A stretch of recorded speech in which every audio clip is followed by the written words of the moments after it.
All right. We're live.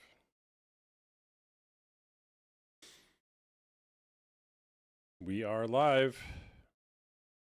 Let's see if anybody joins, because I've been gone for about 2 weeks.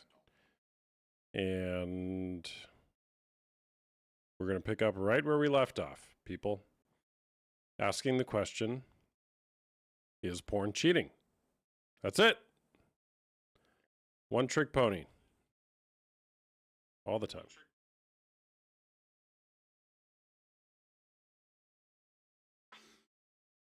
All right.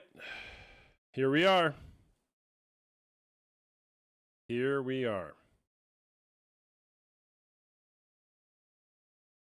Going to move that over there.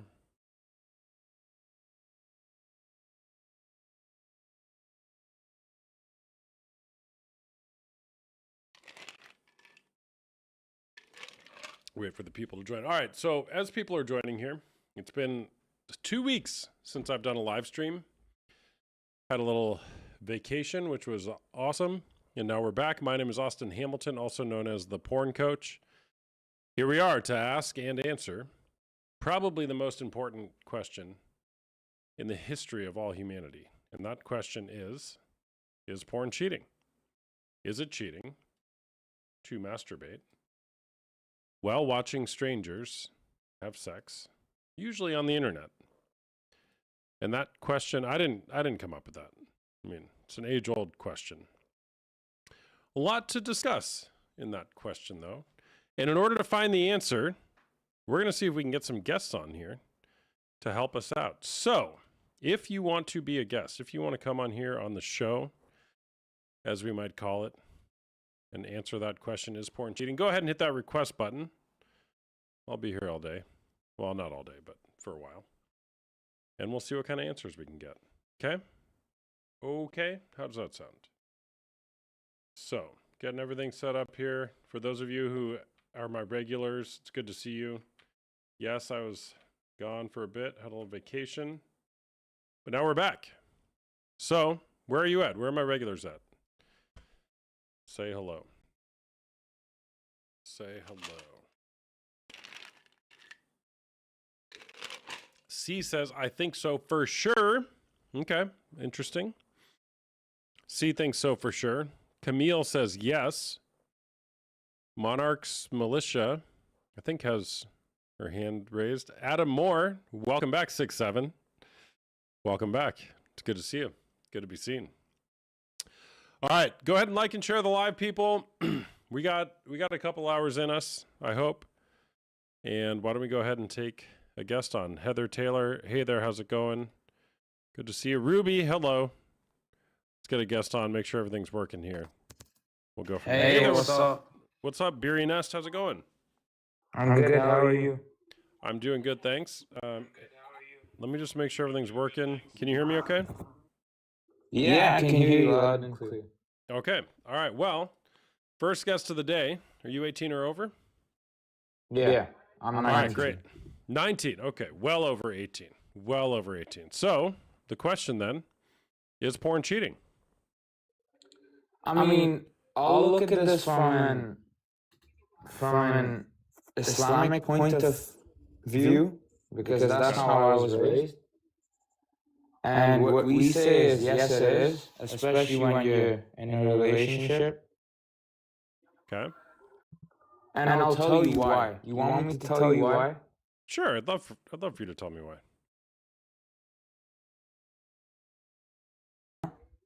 In Islam, it basically, what it means is, how do I explain?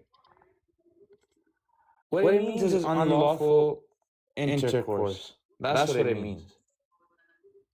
Zina is an Arabic term used in Islamic law that broadly refers to unlawful sexual intercourse. Okay? Yeah, but then there's also some exceptions where, obviously if your wife allows you to watch it, and then it's not cheating. Oh. Like for example, maybe if you're on vacation and you can't control yourself. I feel like that's where you could have an exception. Oh, interesting. Why would you not be able to control yourself while on vacation? Well, that's not me. I mean, I'm just talking for some guys who can't control themselves. They can't control themselves. So what does that mean? Why would they all of a sudden not be able to control themselves? I mean, we're a man. We're horny, so we have to, release sometimes. We're men. Are you speaking for all men? Most. Most men. Got it. Would that include you? No, I can control myself. You can Pretty control well. yourself. But some Yeah. men can't, and therefore, what you're saying is when they're on vacation, they might need to go masturbate while watching strangers have sex because they can't control themselves? I mean, maybe if the wife allows it, maybe. What's up, Krista? Good to see you. Maybe if the wife allows it. Okay. I feel like asking for permission would be a good choice. Asking for permission might be a good choice. Okay. So do you watch pornography? No, never have. No. Never have. 19 years old, you've Yeah. never watched pornography. I haven't even had a girlfriend or sex before marriage, so yeah. Okay. Got it. And you're not married? No. I mean, Got it. we're looking for a wife, but yeah. Got it. You're looking, but you haven't found one Yeah. yet. Yeah. Got it. Okay. All right. And so you've never even stumbled across pornography ever? Oh yeah. Have. Yeah, definitely. Oh, you have? Okay. I thought you said you've never watched pornography. I mean, willingly? No, but sometimes when you're on the internet, it's almost impossible to dodge it. If you get what I mean. Yeah, I get it. Okay. But you don't like actively go try to find pornography. Yeah, you get what I mean. Yeah. Yeah. Okay. All right. That's pretty rare, especially for somebody your age. Yeah, I grew up in, Saudi Arabia. It was pretty, the rules are pretty strict over there. So I just grew up around, religious people. I've been, pretty religious myself. I don't miss my prayers. I make up for them. And yeah, that's all. Mm-hmm. Got it. Okay. All right. Well, anything else you want to share? Yeah, I feel like it is cheating. I mean, that's all I can say, to be honest. But I mean, there must be exceptions, because sometimes it's pretty tough to control yourself. Got it. Would you extend the same exceptions to women as well? Like if women are on vacation and they can't control themselves, that it would be permissible for them to watch pornography? Oh yeah, definitely. If the husband allows it for his wife, then yeah, maybe. Got it. Okay. All right. Well, thanks for sharing. But that's what I think. That's what I think. Many other people have different views and perspectives, and I respect that. But that's what I think. Yeah. Okay. Because we're humans, so we're not the best at controlling our lust. And everyone has feelings. Everyone does. Yeah, and we could try, right? Self-control. You ever heard of that? Yeah.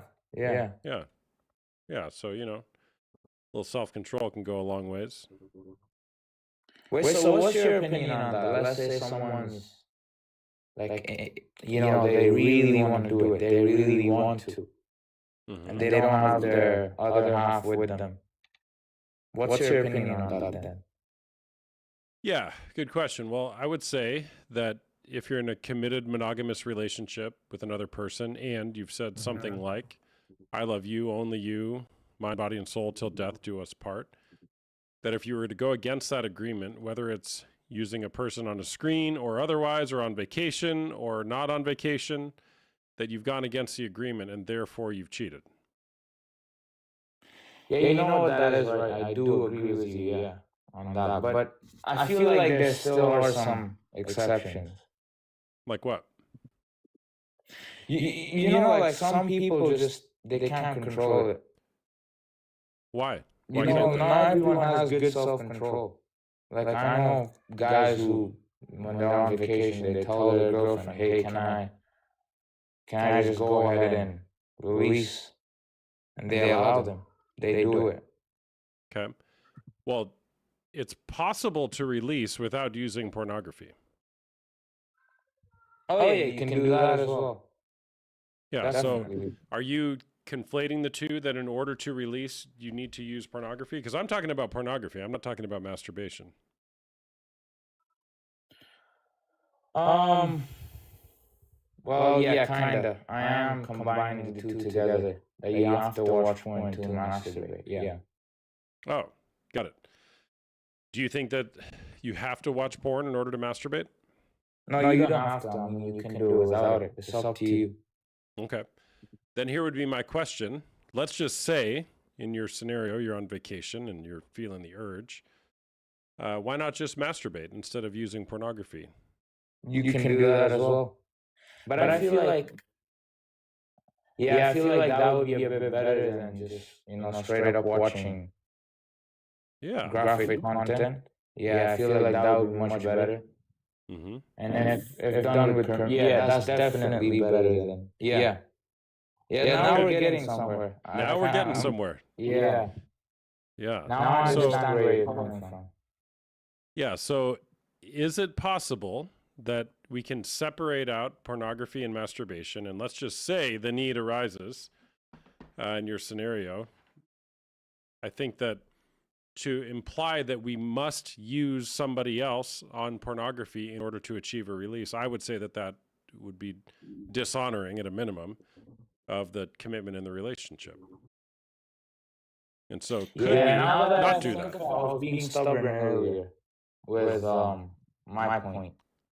I don't know you're being stubborn, man. You're just trying to work this out. You're 19 years old. Give yourself a break. Yeah, I'm still thinking on it, Mm-hmm. Yeah. Wait, so what your point is that they just simply cannot do it because they're in a monogamous relationship. That's your point. Well, I'm not saying they can't do it. They certainly can if they want to. My question would be, would the person be upholding the monogamy standard by using another person in pornography? Oh, no, definitely not. It's broken then. The standard is broken. Yeah, so if you're taking your eyes off of your partner and putting them on to another person so that you can achieve a sexual release, is that honoring to your relationship? That would be my question. No. And if the answer is no, you change your mind. Great. Yeah. Great. All right. I mean, I came in here with my own perspective, but then again, you've proved me wrong. So yeah. All right. Well, great. So what will you do with that new perspective? I'm definitely gonna apply it. That's what I have to do. I mean, obviously, I wouldn't be doing this kind of stuff, but then again, you never know where I could end up one day. Yeah, got it, man. Well, what you look at affects your desire. And if you're looking that's so true. If you're married, let's say you're in a relationship and you're looking at other people who are not your wife or who are not your husband, it's going to affect what you're desiring. Also, you know what's crazy? Back when I was in Saudi, let's say you're on the internet, right? You're surfing the web. It's any other normal day, you're surfing the web. And the amount of, sexual content there is on those servers is super low compared to over here in the US. Now I'm living in New York, and oh my days, it's very hard to stay away from that kind of stuff over here. Even though I don't indulge in it, but it's very tough because you see it everywhere around you. Yeah, totally. Like if I'm, for example, watching maybe YouTube, there's probably an ad at the top right corner regarding that kind of stuff. Yeah, it's everywhere. All right, man. Well, hey, thanks for chatting. Appreciate you sharing your perspective and being open-minded. Welcome, dude. Have a good day. All right, man. You too. Take care. Bye. All right, guys, welcome. What's going on? Good to see you all. It's been a little bit. I was on vacation. My name's Austin Hamilton. For those of you that are new here, also known as the Pxrn Coach, here to ask probably the most important question in the history of ever. And that question is porn cheating? That was our first guest, so we're going to be here for a while. Buckle up, settle down. If you don't follow me already, give me a follow. Follow button's up there somewhere if you like my content. If you don't like my content, follow me anyways. Come back and maybe argue with the people in the comments sometime, or argue with me. I like that as well. Hit that follow button, like and share. Appreciate that. Momo Queen, what's going on? Appreciate you. Good to see y'all.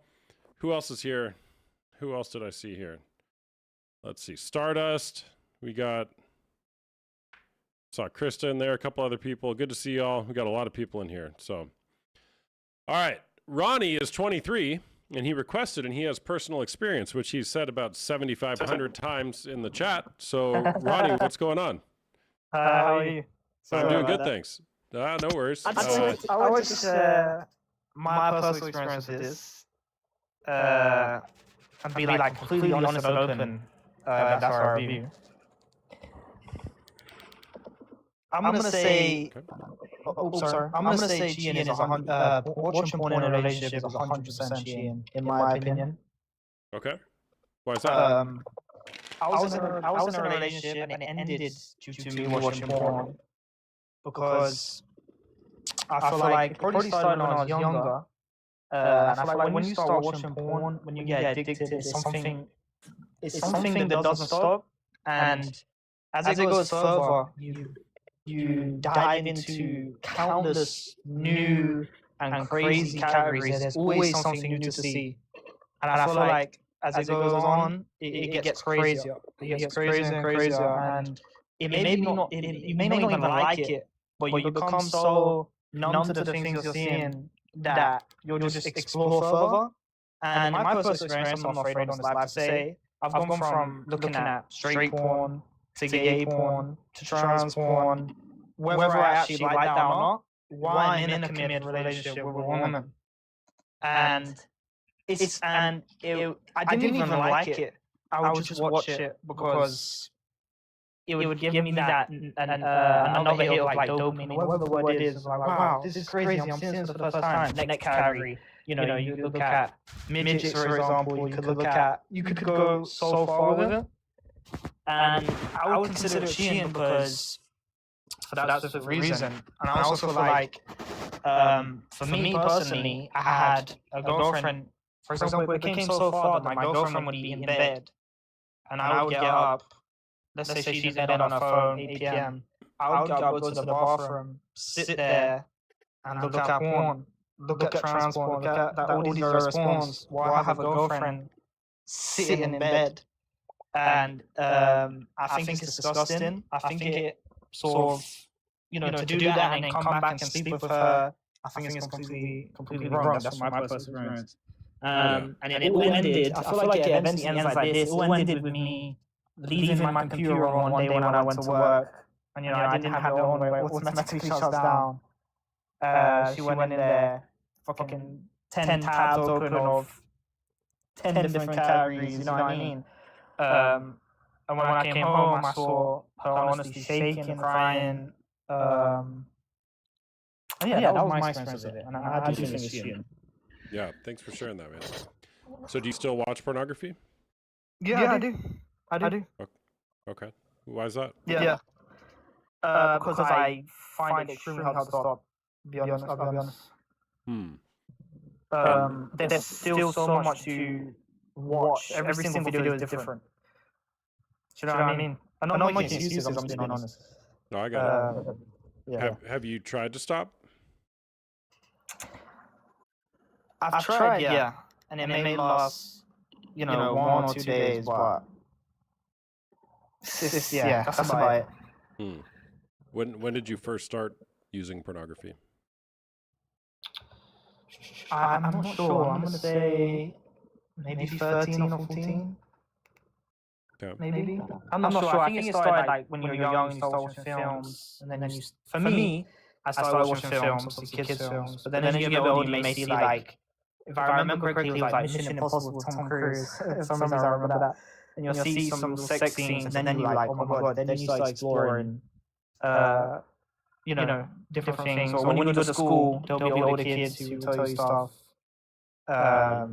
things like that. That's how it started. Mm-hmm. Yeah.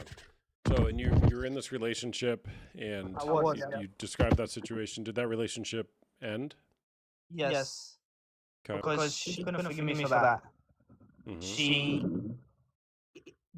The main point for her, she was very upset that I looked at the porn. But also for her, I think she took also more hurt to I was looking at trans and gay and everything in between when I'm with her and I'm straight.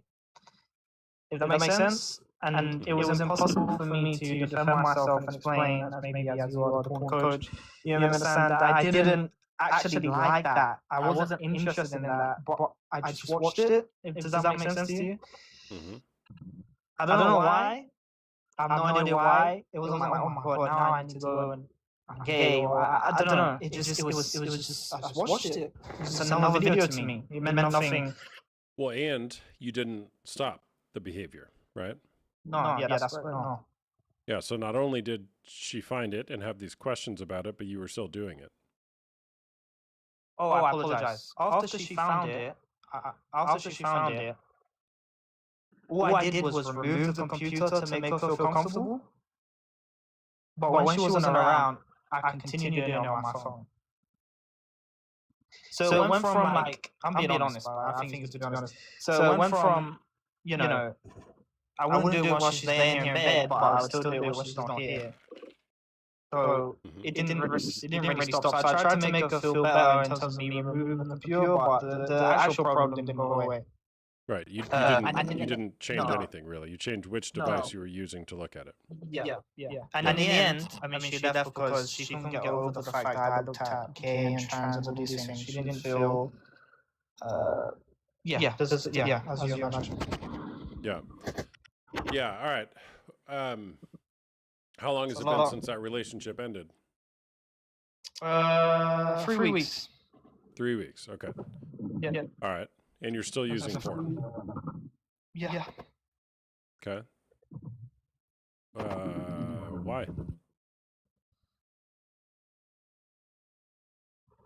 I enjoy it.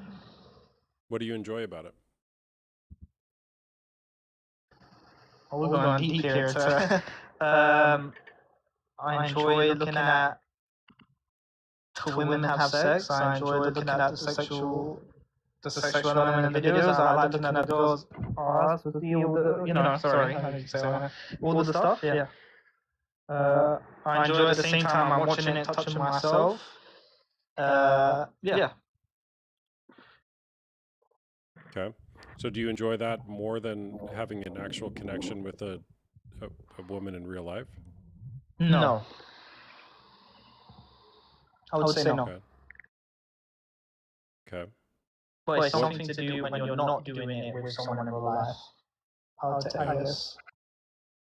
Yeah, I'm curious what's beneath that for you. Like, what are you, when you're using pornography, you're choosing that experience or what you're seeing on the screen over an actual experience or intimacy with a real life person. And you're young, right? You said you're 23 years old. What happens?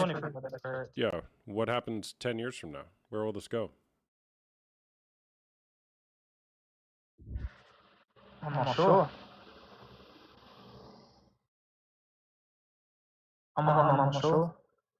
Continue watching. I mean, I understand I need some sort of plan and way to stop, of course, obviously. Do you want to stop? Yeah, definitely.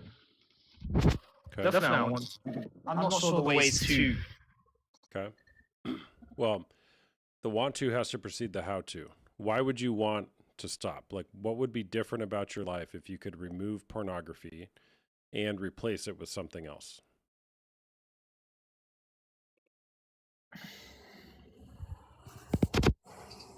I'm not sure. Is that a really bad answer? No.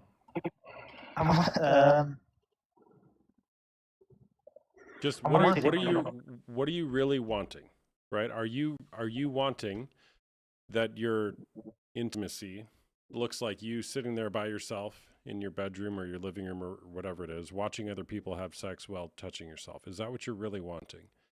Or no, I want to have sex and intimacy with a real person, and I wouldn't want to affect my relationship again like I did before, and cause problems in the future. I also wouldn't want to dive into these categories that this is such a weird thing to explain, but again, I don't actually like a lot of this stuff. I just watch it. If that makes sense, I said that. I'm not sure it makes sense because watching that in porn is easier than going and creating actual intimacy and connection with real life people. Right. However, it's a counterfeit. It's not real connection. And just broadly speaking, generally speaking, one of the things that pornography kind of promises giving us is a sense of feeling or connection. However, it actually delivers the opposite of that. We feel emptier and lonelier or more shameful than before we started looking at pornography. Yeah. When you finish, I feel extremely disgusting, of course. Mm-hmm. And then you go back to it. Yeah. Well, when I had my relationship, I would finish so disgusting, and I actually feel so disgusting for this. Of course, I take accountability, but I would finish, I think I would lay next to my girlfriend, cuddle, go to sleep, and it's like, it's quite disgusting. Well, it's no way to live, right? You're hurting yourself and her and the relationship. Definitely. Right? So what do you do instead? Well, you learn how to create actual intimacy and connection with another person. But more importantly, you got to look at the why. Why are you looking at pornography? Why did you start looking at it in the first place? And what purpose is it serving in your life? I think it may have started and continued because I'm 23, but I only lost my virginity 3 years ago at 20. Not sure if that's an excuse, but I feel like a lot of people my age is a little bit of a late, maybe a little bit of a late bloomer. I had no experience with women until the relationship I was just in was my first relationship. So I lost my virginity with her, but before her, it was I watched it quite a lot. And then when I met her, it continued. Does that make sense? Mm-hmm. How were you first exposed to pornography? And while you answer that question, I can still hear you, but I got to step away. So how were you first exposed to pornography?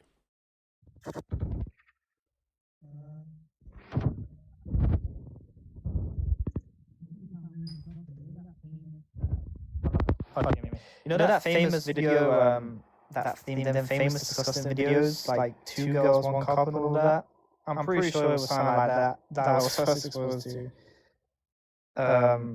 One of them sort of disgusting things that sort of stuff that then led me down the rabbit hole of searching stuff up.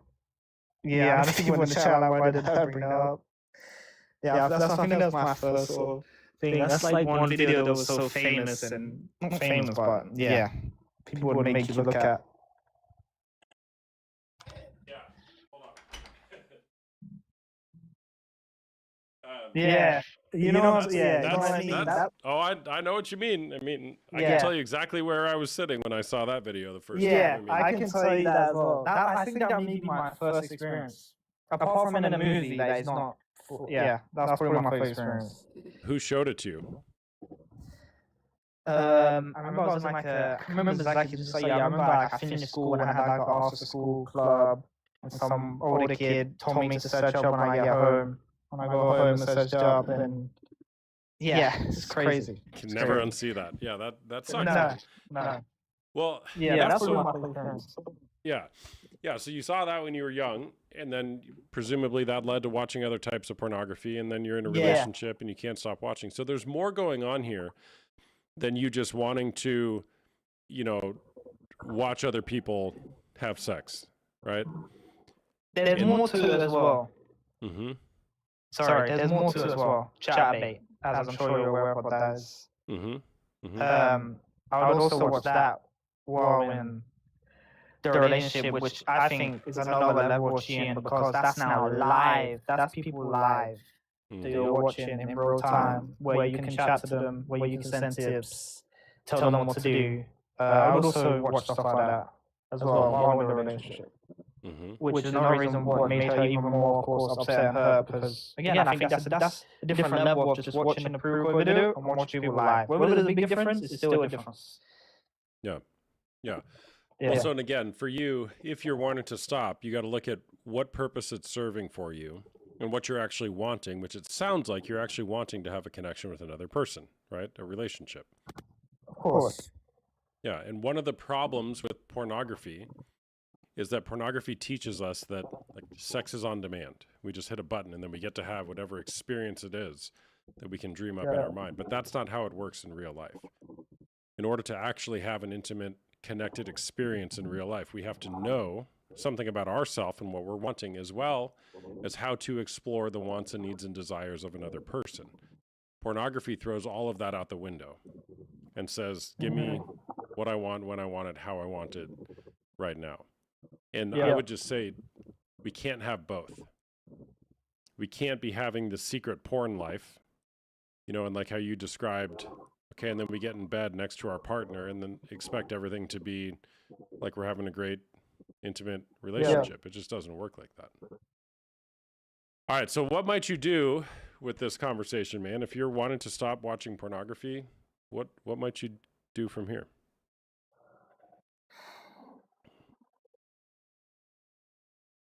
Do some research. I think in different ways to learn how to stop. Of course, I feel like I have to have the mentality and put the effort into not stop as well. I think there's various other ways. Like I'm sure I could block websites on my phone, delete accounts. That sort of stuff as well. I think it's all a mentality thing, though. It's just you get that urge, control yourself, have some self-control, don't do it. And probably the more you don't do it when you feel it, the more you'll get used to that feeling of not to do it. Does that make sense? Yeah, totally. That's a great start. I mean, you got to modify your behavior. Behavior modification is a great tactic, and it'll only get you so far. So again, you got to dig deep to the root of the issue. What is pornography? What purpose is pornography serving for you?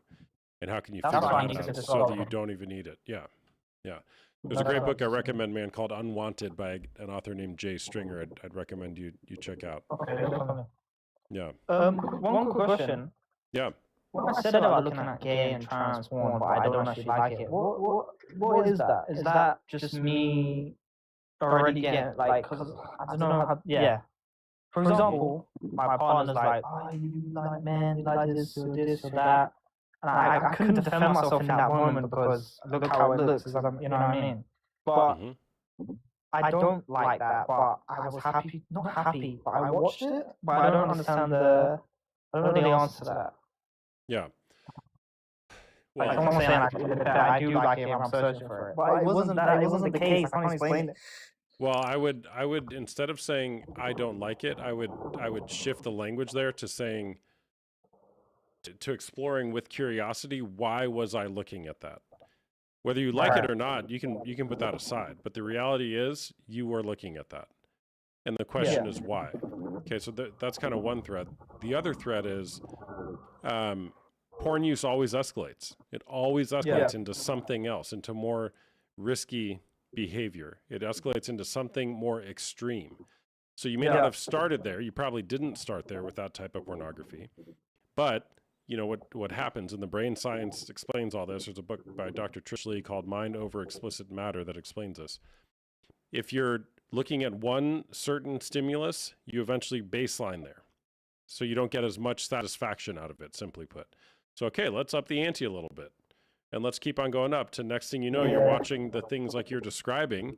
And it's like, why am I doing this? I could be honest with you and say that's 100% true. Like I said, I'm not embarrassed to say from here, but you can go from... I mean, I'm allowed to say stuff here, right? Or is that... You can try. You might get banned. Don't get me banned. Right. I mean, I might go... For example, I could be looking at normal porn, or then I could be looking at blowjobs, but then it could go to more extreme deep throat stuff, if you don't get that, which then could go to vomiting which then could go, do you understand what I'm saying? I got you. Yeah. Yeah. And again, for you, and again, without working with you or anything, doing a history, I don't know, but I would imagine that your first exposure to pornography being 2 girls, 1 cup, Yeah. there's probably a thread there between what you're kind of looking at, how you're aroused, and the type of things that you may go look at, right? And there's a lot of stuff beneath the surface. Yeah. One man, one screwdriver, and there was a bottom. Okay, you can stop with the names. You remember all of them. I've never seen that. I don't know what that one is, but I can imagine. They got sort of old videos are really. Yeah. Yeah. All right, man. Hey, thanks for sharing. Thank you so much. Take care. All right, take care. Bye-bye. All right, chat. The book I referenced is called Unwanted by Jay Stringer. I'm going to go grab it so I can show it to you. One sec. Hold on.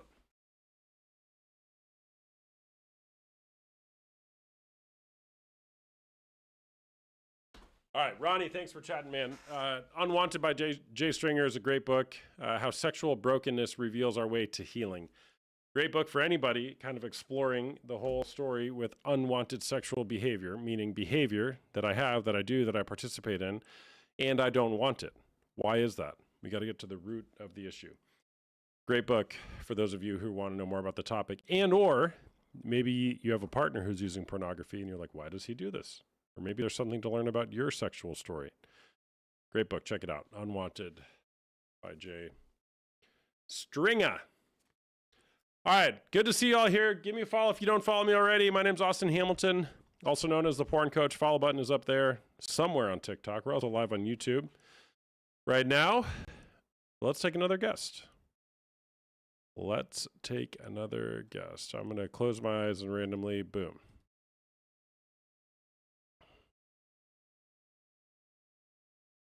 Oh, by the way, can you guys hear me okay? Do you hear the music? Is the music at a good volume? Do we hear the guests?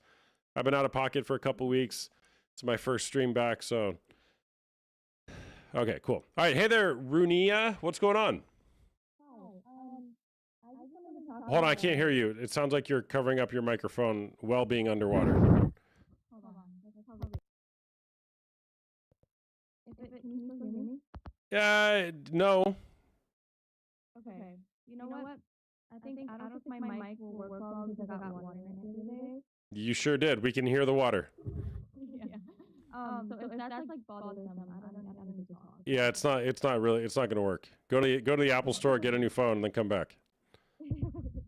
Sorry about that. Thank you. All right, no problem. Bye.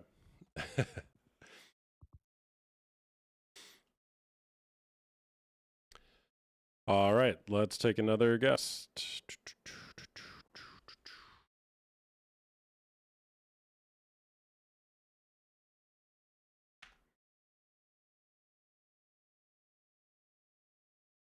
Holly, you there? Hello.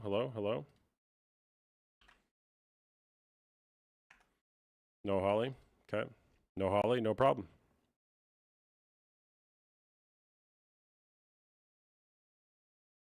Zara.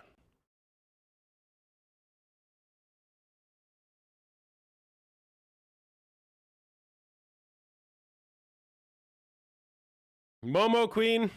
Best mod ever. Thank you.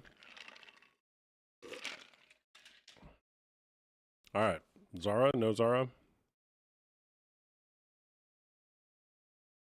What is going on with these guests, people? What should I answer? Well, the question is porn cheating? You can answer yes or no, or maybe there's more to the story. And why are these guests not working? Is it me? Or is it them? You never know with these TikTok people. You never know. Kelly Marie.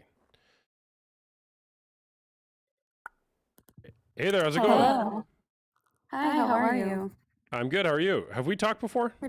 No. Okay. This is the first time I'm here. I just followed you now. Okay, cool. Well, are you 18 or over? Yes. All right. Is porn cheating? Yes, it is. It is cheating for so many more ways than just looking at somebody naked. it really just dismantles, the woman. She's trying to be sexy for you, and she's doing everything to try to, keep you interested, and then just going behind her back every chance you get and relieving yourself while she's there, saving herself for, you, man, husband, whatever it is. It just takes so much away from that, and it's terrible. It's awful. Sounds like you might have some personal experience with this. I absolutely do. I'm currently in a relationship like that now, and it's really bad. Every chance he got, sneak to the bathroom, go out to the garage, and then it's just like they come back and they're not interested. They've already relieved themselves. And so it's just, maybe to a guy or maybe to someone else, they're like, well, we watch it together, blah, blah, blah. That might be a different situation than doing it behind your partner's back. It's not being honest with that person. It's like having demons in the closet and not, including, the other person in that. So one person feels like something is wrong with them, and then, he's just going off and doing his own thing. So it's just terribly wrong. Are you guys married? We're not married. And I think that whole thing had something to do with it. He always wanted, to wait next year, wait a couple more years. And I think that he just feels like he has too much in the closet to really commit to me, or maybe he was afraid that I would find out about more than what I know. Now I know a lot, but before I didn't understand what was wrong. I felt like something was wrong with me. I felt ugly. I felt like I was undesirable. And turns out it was none of those things. It was just that he had this issue and he wasn't being honest with me about it. So just caused a lot of problems. Mm-hmm. Yeah, sorry you're going through that. That's really. Thank you. How long have you guys been together? 11 years. Oh, We have 3 kids. Okay. So you're not married, but you might as well be. Might as well be, yeah. Okay. When did you first discover the pornography? One night we were just one night we had, we had some drinks. We had came back from a wedding actually. We had a lot of drinks, and somehow we just got talking about our sex life and how it was going, and he came clean about the porn addiction, and then it just kind of all made sense. I think he was kind of trying to tell it to me in a playful way, so I wouldn't get upset with him. He was like, hey, maybe we should try this or try that. And what was weird is over the years, the things that he was asking me to do for him just kept getting more and more intense. And now I understand that, but before I didn't. Before it seemed more like he wanted to introduce more play and make things more interesting, but really his tolerance for what his sexual desires were increasing. And so he was putting that pressure on me, and I didn't know where this was coming from. I thought I knew this guy and what he liked, and it just his interests and desires were just going up and up and up. And I was like, hold on, what the heck is happening? I couldn't keep up with that. I couldn't keep up with the things he was looking at in porn. It was just impossible. Those things aren't just realistic. So now we're just in this place where he feels like he either has to take a huge step back and not be not be fulfilled sexually at all and do what's right, or we kind of just have to break up and he has to try to find this satisfaction in other ways, which ultimately, I hope that doesn't happen. I hope that he can find himself. I hope that he can fix it, but it's just, I think that he, what the last guy said, what you were, he was talking about, it went to midgets and went to, all of this type of stuff that isn't going to fulfill you in a regular marriage. And it's I don't know, where do you go from there? I have no idea. Well, where do you go from there? You're talking a lot about decisions that he can make if he wants to, that would be really hard for him. But what about you? Right. And that's the thing too, is I think men have a perception that they think this is his problem. He goes and does behind closed doors, it's his issue he's dealing with, but he doesn't realize that when he comes back in the room, everybody feels it. It's not just him. It's not a decision that he's making, it's a decision that he's making that's affecting everyone. And I think that's the hard thing. And I think a lot of people in the comments have kind of said the same thing. Like I saw a little bit here and there. Somebody said, well, what about romance novels? Well, a woman sitting in bed reading a book isn't the same as her watching a man live on a screen and taking care of herself. Those are two completely different things. And I think men like to compare things that women do to try to like even the playing field, but at the end of the day, I think common sense shows that it's not the same thing. I mean, reading a book and watching pornography are absolutely different, in my opinion. But it's, yeah. All right, so you guys had this conversation after a few drinks at a wedding or after a wedding. How long ago? Yeah. 4 years ago. Okay. And what has the last 4 years been like for you with this kind of out there? Well, I'm still pretty much damaged. You know, sex for me now is very different than it used to be. You know, I can't stop replaying those moments. I mean, there was literally a moment in our conversation where he said, you know, I would, like, he probably didn't mean it this way. I think he was just trying to be honest. But I replay it every day, and he literally looked at me and said, I wish that you could make me, you know, get off as well as these women can.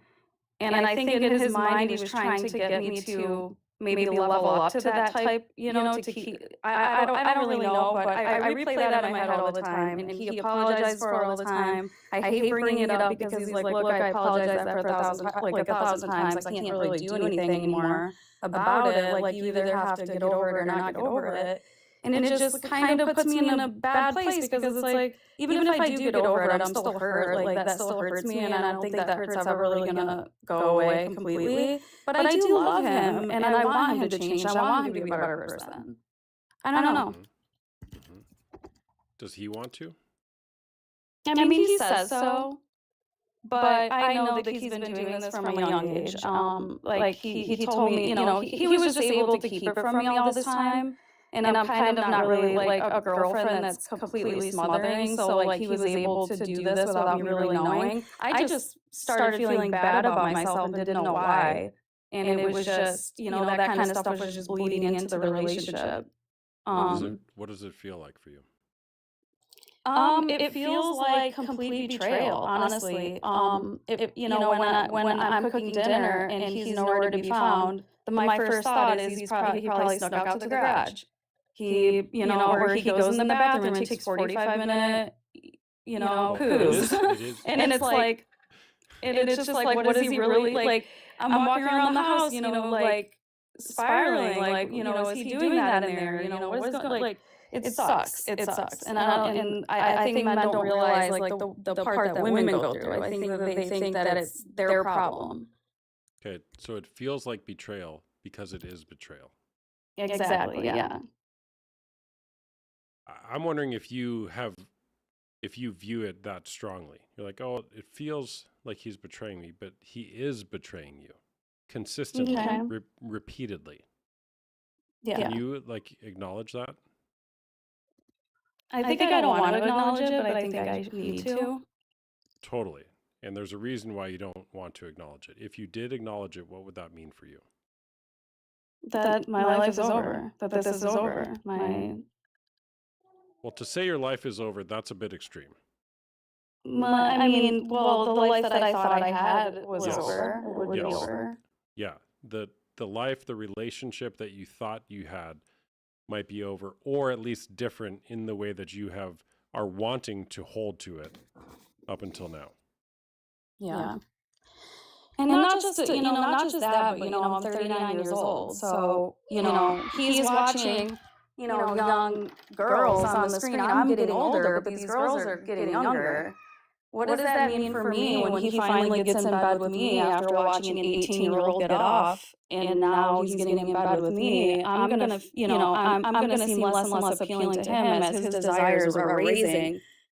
You know what I mean? So it kind of. Well, and that's a great question. I'd like to ask him. Is he there right now? Could we get him on?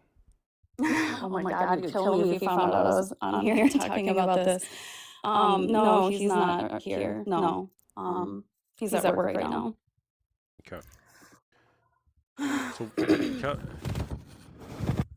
Kelly, why are you putting up with this?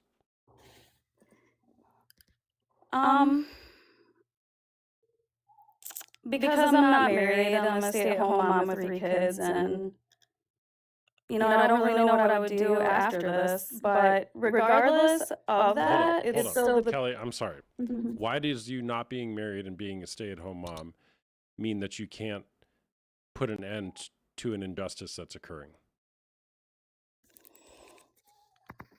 I don't know. I think I'm just up in my own head about it. Like, I get it's hard, okay, to be a stay-at-home mom. That's a hard place, okay?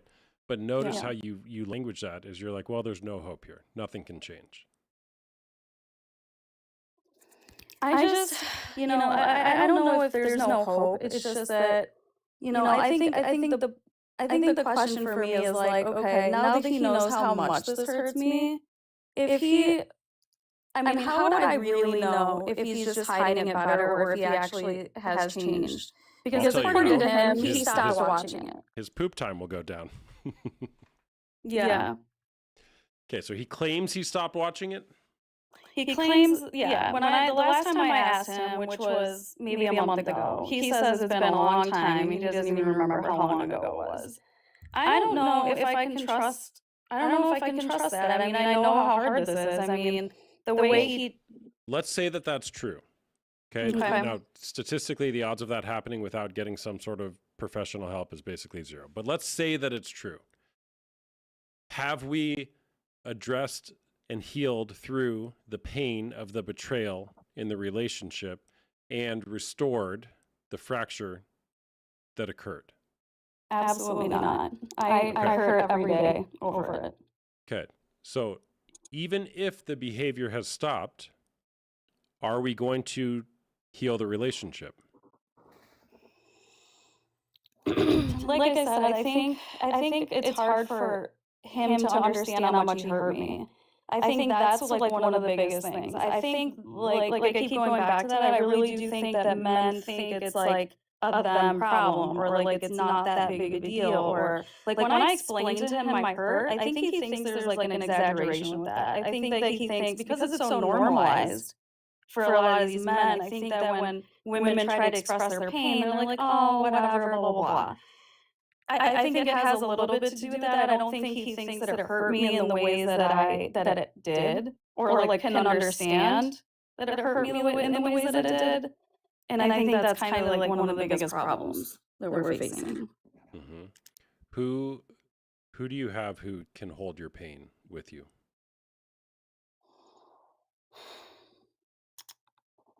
I'm not sure, like, I do have a few friends that I talk to it about, but I don't really like to talk about this kind of stuff with other people because they don't really understand, and either they're going to come at me with a decision of, oh, you need to leave today, which isn't possible for me, or they tell me that it's not a big deal, all men do it, I need to just quit letting it hurt me like that and just let it go and whatever. So I'm kind of in a weird in-between place, and I don't know which, I'm stuck. Yeah, so you don't have a place where you can let those painful feelings surface without being essentially shamed or judged for it. Mm-hmm. So what is it like for you to hold all this and to have been holding it for at least 4 years with seemingly nowhere to go? I don't know. It's terrible. I don't know. It's just terrible. I'm trying to be patient. I'm trying to not, let the family fall apart, and I don't know. Yeah. I'm trying to be supportive. I'm trying to, I don't know. Well, what are you hoping for? I mean, what I hope for is that he recognizes and sees how significant watching porn is to a family and to a relationship. He's like I said, he says that he just up and quit, and what I kind of expected is for him to maybe tell me when he slipped up, and then it would be, then I would have somewhere to work with, because I understand that when you're quitting something you've done your whole life, it's not going to be overnight. But the fact that he tells me it's overnight makes me think he's not being honest. But I don't. But if he is being honest, I don't want to come at him and be like, "Oh, yes, you are. I know you are," when he stopped. But I also don't want to be naive and be like, "Okay, he said he stopped, so it must be over." I mean, I don't know. Well, that's your body trying to make sense of what happened here. And maybe he has stopped. Who knows? Right? But, are you familiar with the 12 steps in AA? One of those steps being making amends. Mm-hmm. Right? It sounds like you haven't had the experience of actually having somebody who's remorseful about the behavior and the damage that he's caused you. And that's what your body is so desperately wanting. Mm-hmm. Let me just ask you, in this conversation, what has this been like for you to share this publicly? It feels really good, actually. It feels good. Just getting it off my chest feels good, but honestly, just being able to tell the men in here the experience that I had as a woman might make them think of it in a different way than it just being a problem that they're dealing with. I understand that it affects men too in their own ways, but it also affects your partner. Mm-hmm. And I think that's important. Yeah.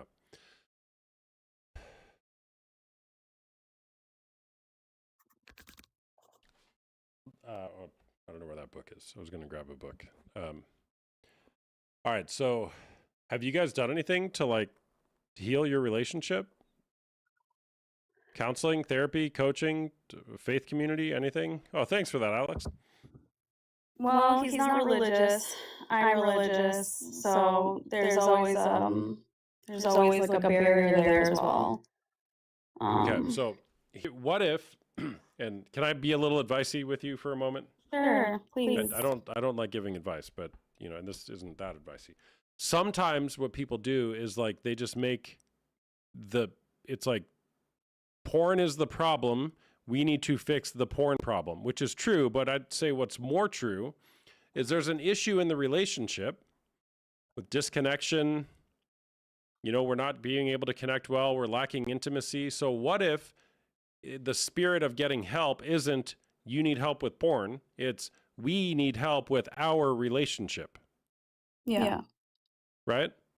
That's a very different premise than, hey, you've got a porn problem, can you go fix that and then we'll be okay. It doesn't work like that.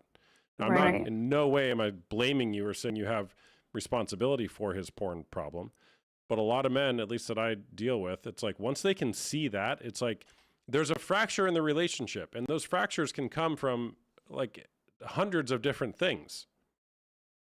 So do we want to work on this? Because you guys have been together for 11 years or so. You're 30, what'd you say, 38 years old? 39? Yeah, 39. All right, what's the next 20 years going to look like? Yeah. And as far as him wanting me to up the sexual fantasies in order to help him out with his addiction, I don't know. I mean, let me just ask you one simple question to stop that one in its tracks. Based on this conversation with you, I would imagine you have attempted to participate in that desire from him on at least one occasion.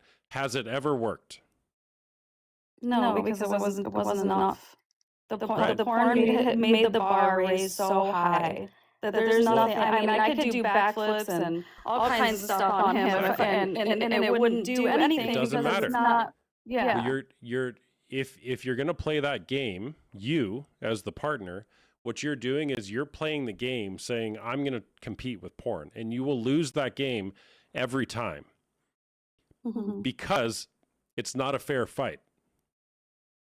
Yeah. And it's not even a fight, right? But the one of the problems with pornography is that it gives, we'll just say the man in this case, the illusion that they can push a button and get what they want. Yeah. And that isn't how actual relationships work. It requires a mutual commitment to understanding our own desires and the desires of our partner so that we can create a mutual experience that is intimate and vulnerable and connecting. Pornography is the opposite of that. Pornography is I'm going to be selfish about what I want right now, how I want it, when I want it, from whom I want it. And so the porn brain may take what they see in pornography and try to bring that into the bedroom with a real person. And you being, in this case being, okay, well, I'm going to try to meet him in that. It will never work because you're playing the wrong game. Okay.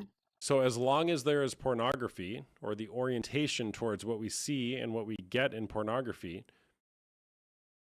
truer and more real intimacy cannot occur at the same time as long as it is perverted by pornography. Right.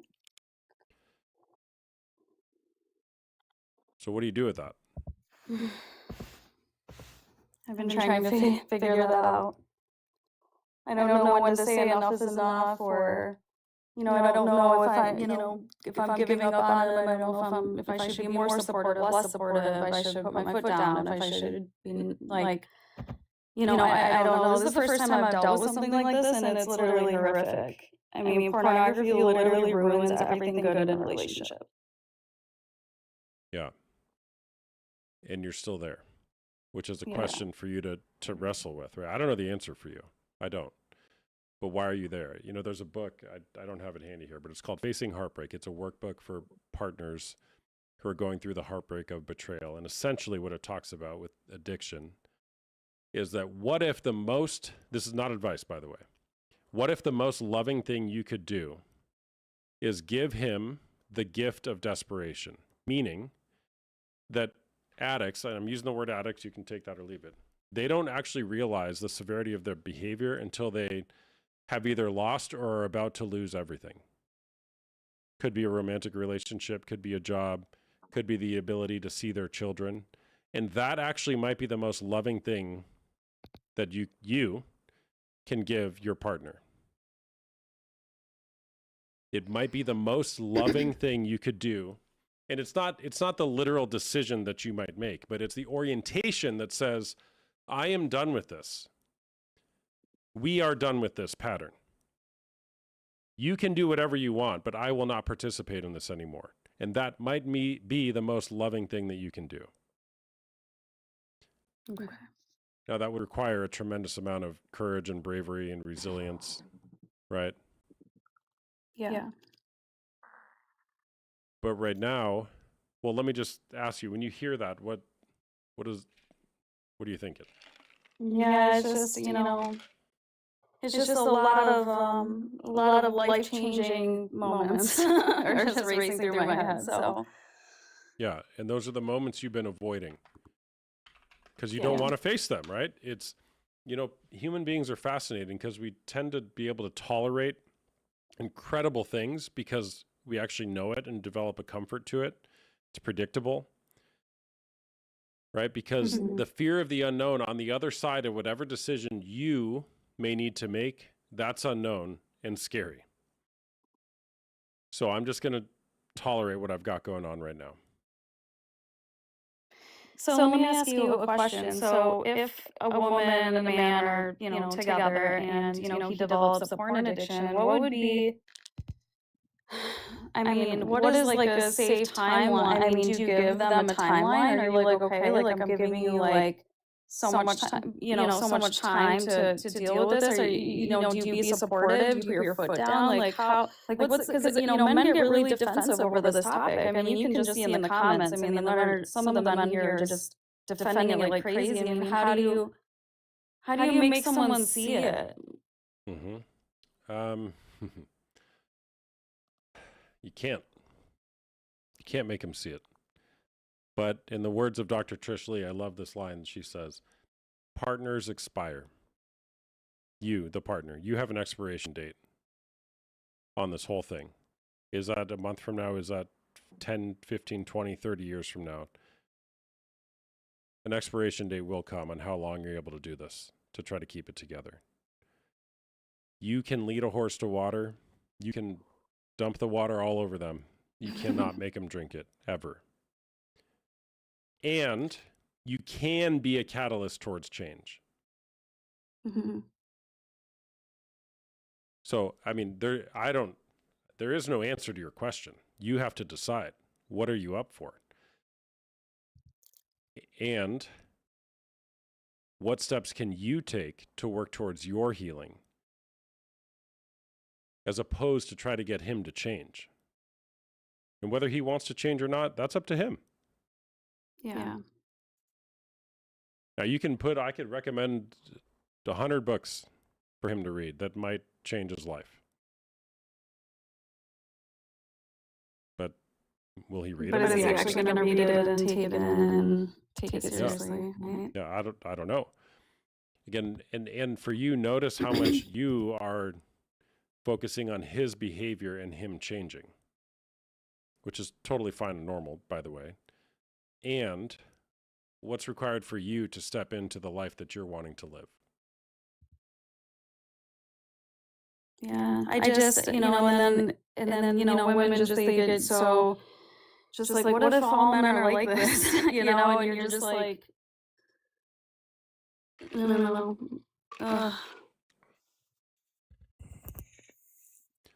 All right.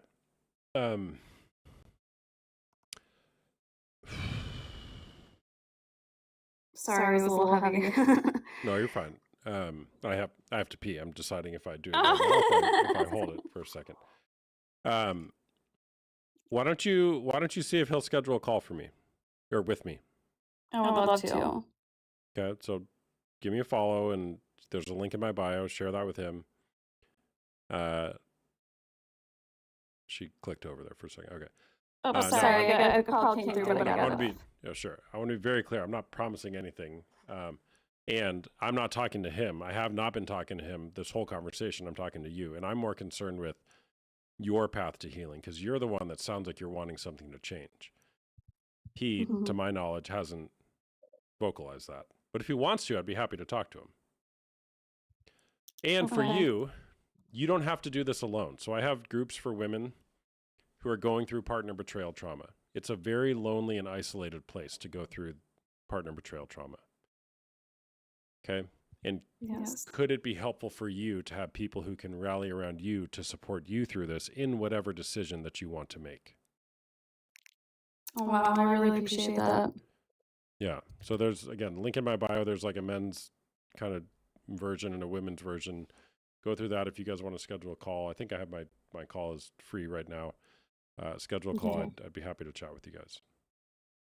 Awesome. Thank you so much for your time today. All right. Thanks for chatting. Bye-bye. Bye. All right, chat. I got to pee. Hold on.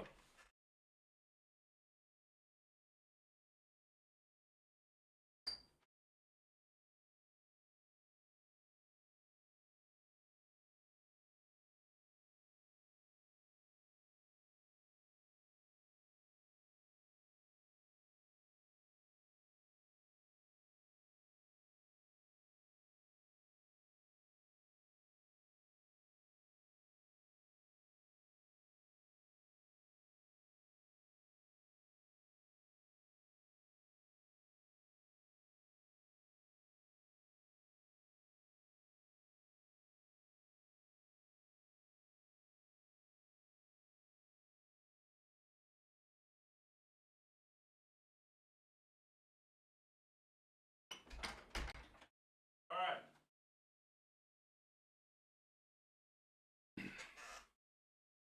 Host had to go potty. Sorry about that. What's up, people? Misty, I see you there. If you're still there, good to see you.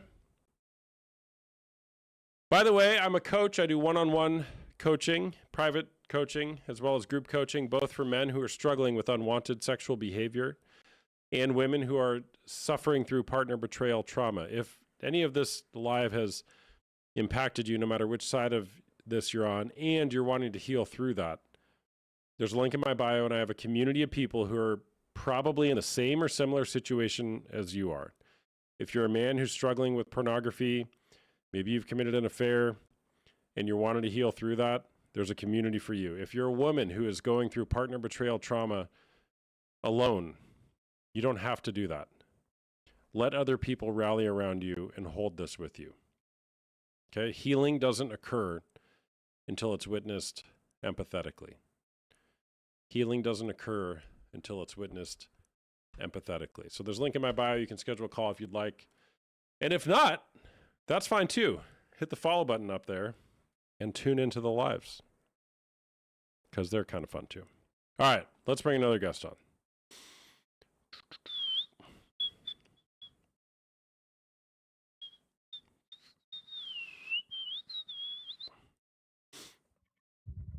Hey there, what's going on? Hey there. I was kind of really relating to what the other girl was just saying. I've been married for I've been with my partner now 26 years, and I'm 56. And about a year and a half ago, I stumbled onto a ton of different stuff on his computer. And then I went incognito and checked phone and everything else, and it was the same thing. He was registered on dating websites. Porn was all over everything he had. And the funny thing is that in our marriage, sex was non-existent. I approached him at that time and told him what I had found. He didn't see it initially. He didn't see it as cheating or anything else like that. He just, it was just, just watching. And I told him, like we had no intimacy between us at all. And of course, it was of course, I love you. Of course, I'm attracted to you. And me being me, I started pushing a lot on trying to work on our sex life, trying to kind of get things, but like now we're at a point that we're about a year in. He says he's stopped, but every time we do bridge the sex issue, it becomes like he's interested in FLRs, he's interested in, like all this stuff that I just find really strange. And if sex does happen, it's never just regular sex. It's always manual. I just, and I'm at a point now that like I feel completely and utterly unattracted, worthless. I've told him, and he thinks I'm being ridiculous. We tried counseling. He went 2 times, and then it was about, the counselor was just picking on him. He didn't feel comfortable. It's something we can work out ourselves. I don't know what to do anymore, to be honest with you. I'm sorry. I can hear the pain in your voice as you talk about this.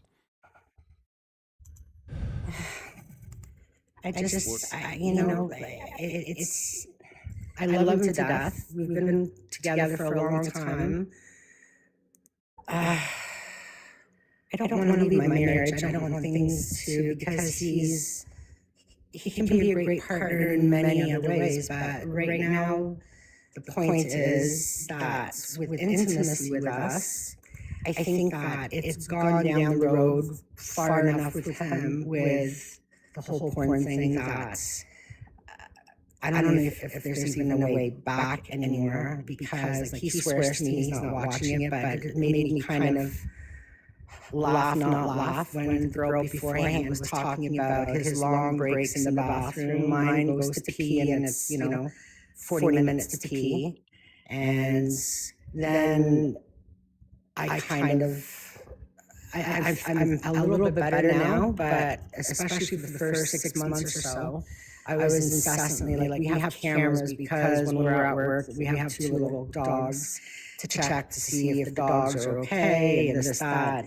But if he's home and I'm at work, or if I'm checking cameras to see what he's doing, and it's not healthy. It's not healthy for me. It's not like, for the longest while, I was like going through his search history on Google and this, that, because our phones are kind of linked. So it's just like I feel like I'm losing my mind. Mm-hmm. Yeah. What are you wanting? I don't know. Like, I don't know if, because like I say, like we speak, and he swears up and down that he's not watching anymore, that he's, he had said to me, oh, I used to smoke and I gave that up. I used to do weed, I gave that up. I'm good with giving up addictions. I know that, it was bad and, I'm not doing it anymore. But to me, at least, when I look at our intimate life and the lack of intent or response, let's say, that I get from him, it just feels like, I don't know if he's gone down the road that far, that it's now kind of changed him and that regular sex is not enough. Mm-hmm. What are you wanting in your intimate life? And I don't mean just sex. Well, we've worked really hard over the last year, particularly with talking things through. Like he's gotten better with that, let's say. Like we do a lot of talking and communication. He's very good with that. And to be honest with you, and that's, I guess, the crux of it for me. Every other thing in our relationship is actually working out. We communicate well. We, like we talk about everything. If sex, for example, if our sex life was taken out of the mix, I would say, hey, we're great friends. We talk about things. We enjoy each other's company. We go out. He, after all these years, he holds my hand. He's really sweet to me. All of this stuff is working. The only thing that, to me, is not feeling right is physical. There's been a change in how he is present in our intimate life. And when he does, when we do talk about it, to get him interested, to get him excited for it, whatever, the conversation with him always ends up going back to, about female-led relationships and about this and about that. And obviously these topics or these scenarios are things that he is or was or still is. I don't know. I haven't seen anything the last few times I've checked. There's nothing there about it like there was before, because like I said, at one point, when I initially came across all of this stuff, he had joined dating websites. He had joined this. He didn't communicate with anybody because a couple of them I was actually able to guess what the password was, and I logged in. And he didn't actually communicate with anybody or anything else like that, but he was just watching, for example, right? And I don't know if it's a part of me is has it changed him that significantly that now just a regular sex life doesn't do it. Mm-hmm. I don't know. Well, yeah. I mean, so how long have you guys been married again? We've been together 26 years, married 22. Okay.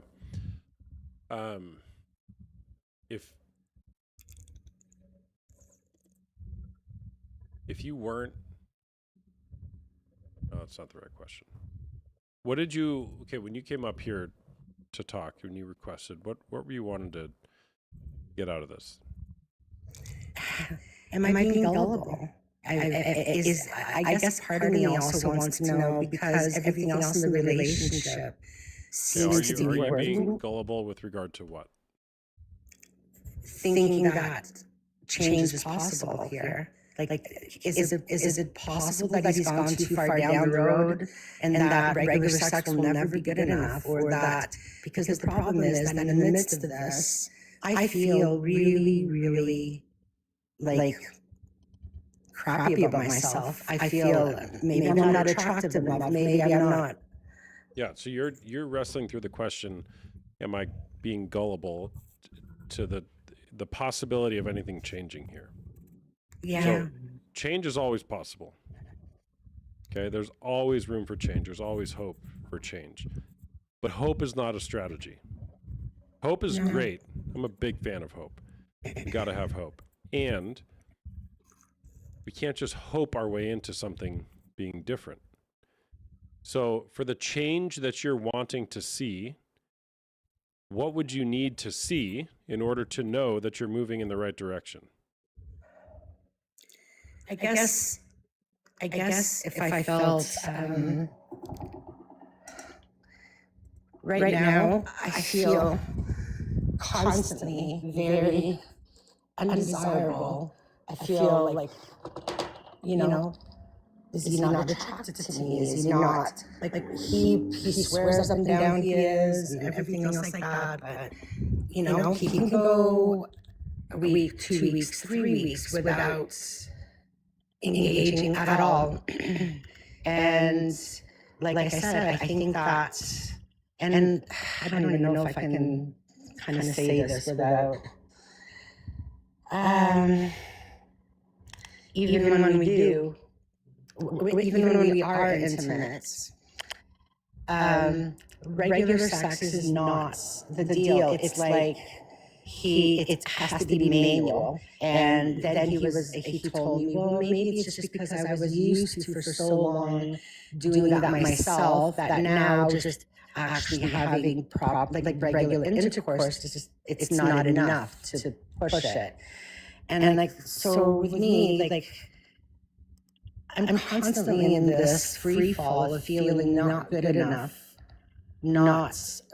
it's always, in my head, it always comes back to it being a me fault. I'm not good enough, I'm not attractive enough, it's always that. And when I've bridged that with him, he says, no, it's not you. When did you first start feeling that way?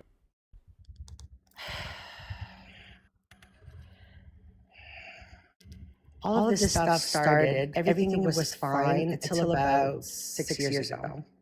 And at the time it started, I was having issues and I ended up having to have a hysterectomy. So then a little bit after that, for a while after that, we couldn't really, it just wasn't comfortable for me.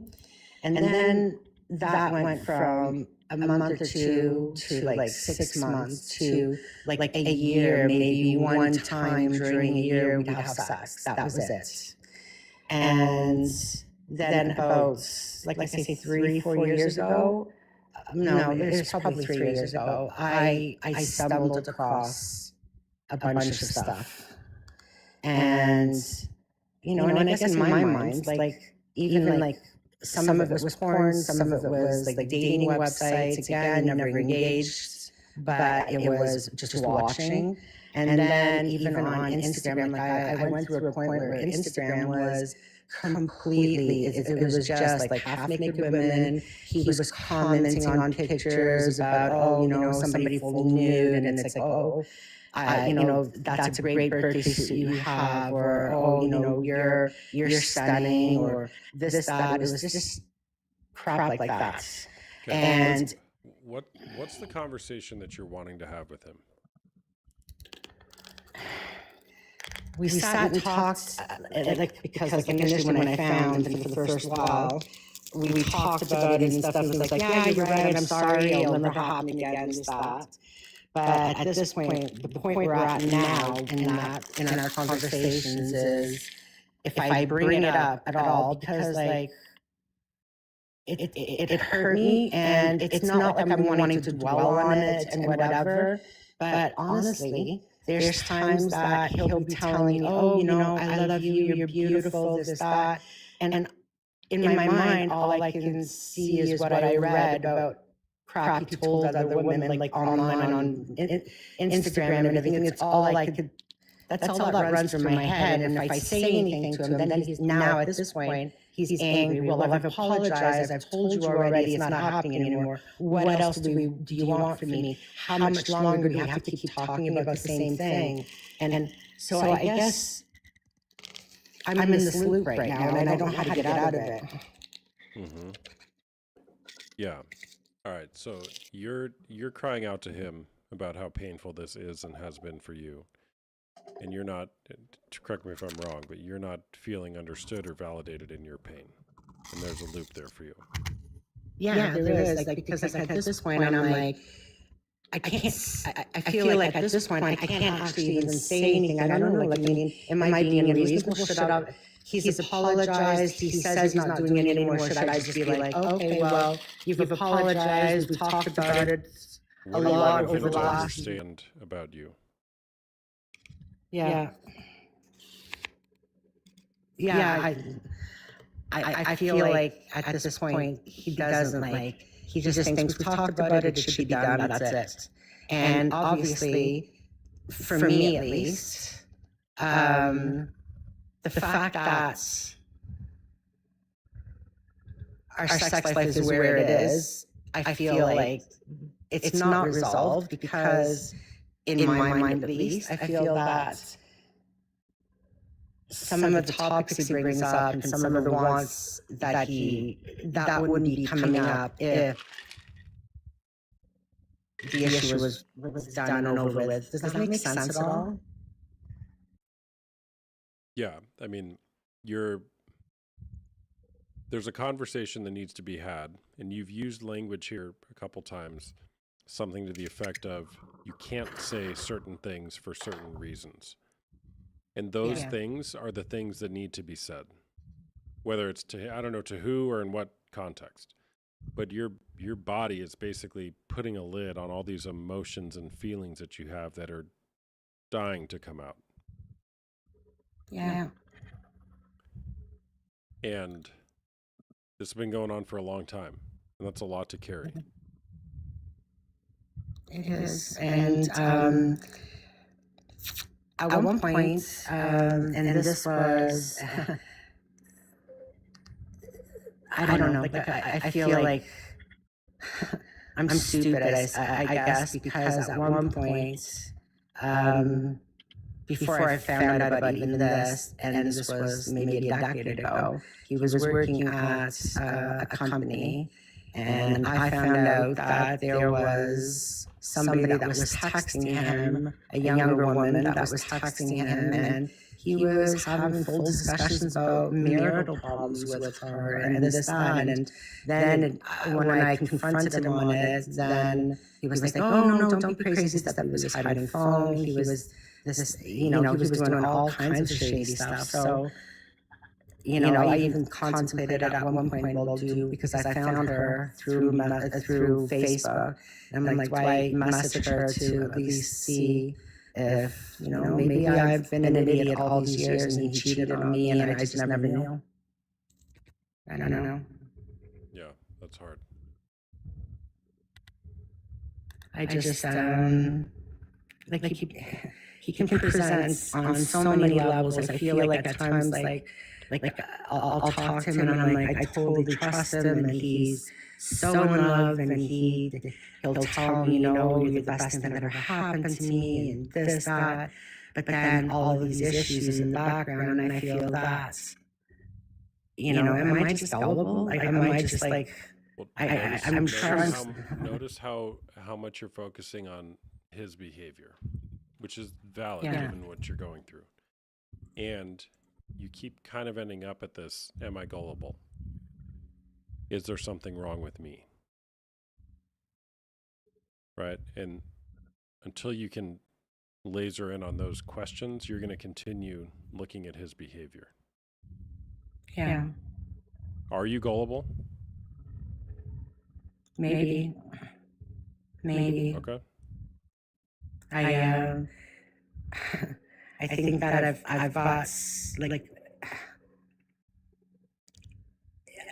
I've never been in, even when I was young and single, I was never a big dater. I was pretty much, I don't know, I just I'm like one of these that I'm like so faithful, like so trusting. I give everything of myself. And I try to, I normally, and that's me knowing the majority of the time, if I do something for myself, I feel guilty. If I'm helping others, I feel better.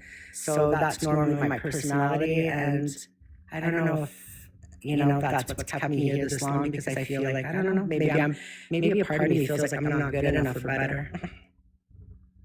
Or if that's, if that shape the scale. Hold on. Maybe there's a part of you that doesn't know if you're good enough or deserving better. Yeah, I feel that sometimes. I sometimes feel like maybe this is all I deserve, because,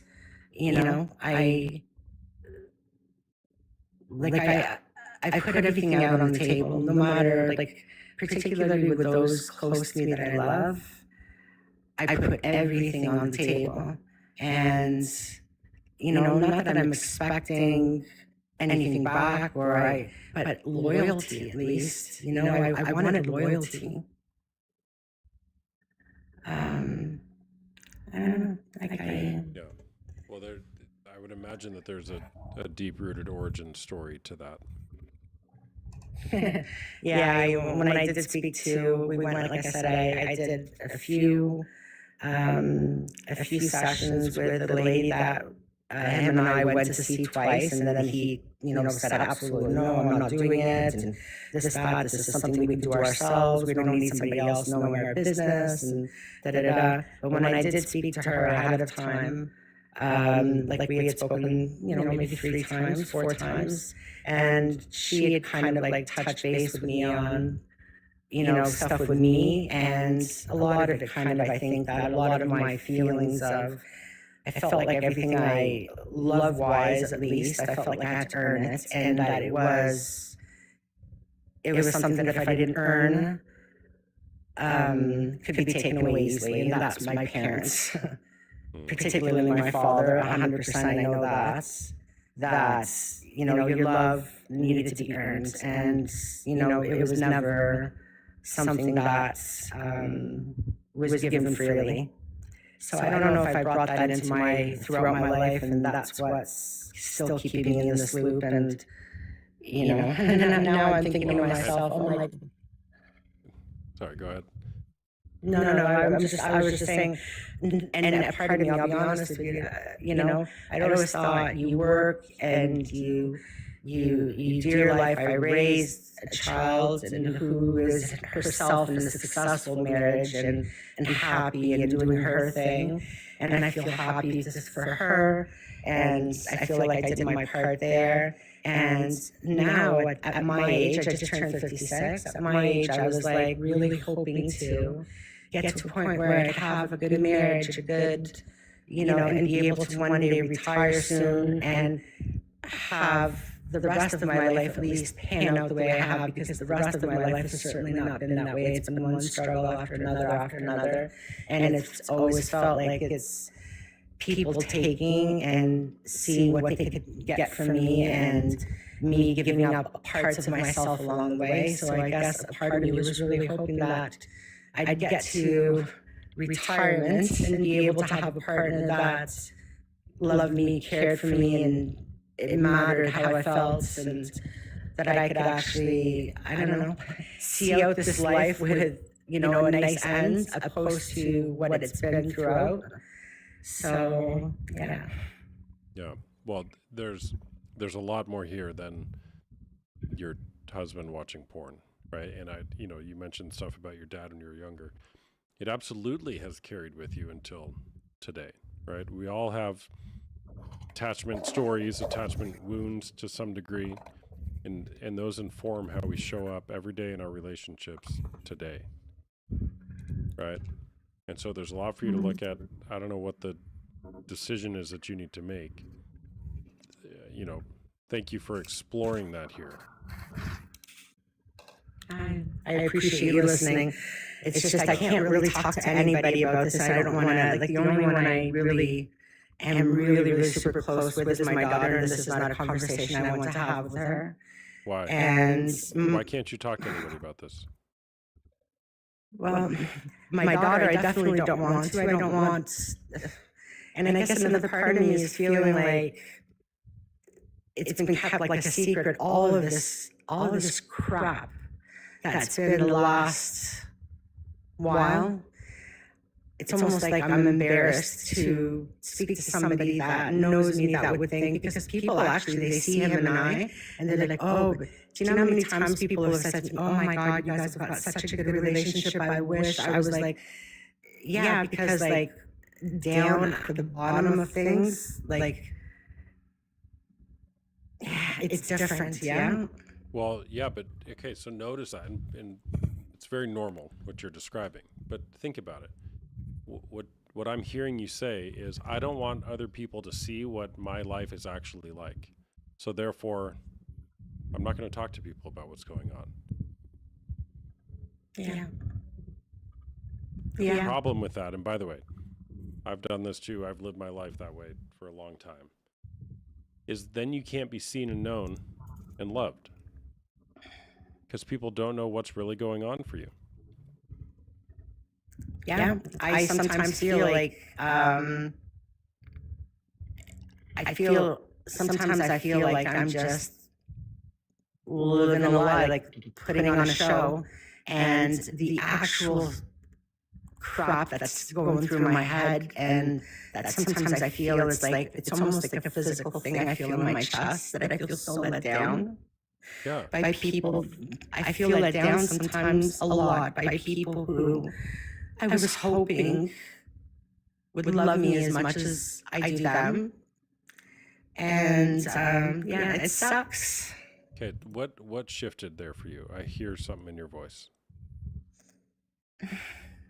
I just